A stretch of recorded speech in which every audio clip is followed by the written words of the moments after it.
বড় বৌমা, শোনো এদিকে। মা আমাকে ডাকছেন?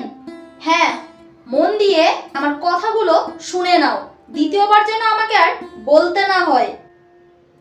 ঘরে এখন ছোট বৌমা এসেছে, তাই বলে তুমি যেন আবার এটা ভেবো না যে তোমার কাজ কমে গেল। বুঝতে পেরেছো?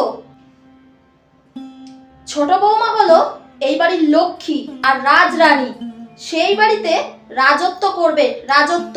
এই রাজরানীর যেন কোনো রকমের অযত্ন না হয়, সেই খেয়াল রাখার দায়িত্ব কিন্তু তোমার। বুঝতে পেরেছো বড় বৌমা? আচ্ছা মা। আর ছোট বৌমা যা লাগবে, ও যা বলবে সমস্ত কিছু তুমি করবে। বুঝতে পেরেছো? কিন্তু মা, আমি এত সব কাজ একা হাতে করব কি করে? আহা, মুখে মুখে কথা বলনি, এত বলে দিলাম। বড় বৌমা কি দিয়েছে তোমার বাপের বাড়ি থেকে? ওই তো তোমার বাপ দিয়েছিল দুটো কাঁসার বাসন।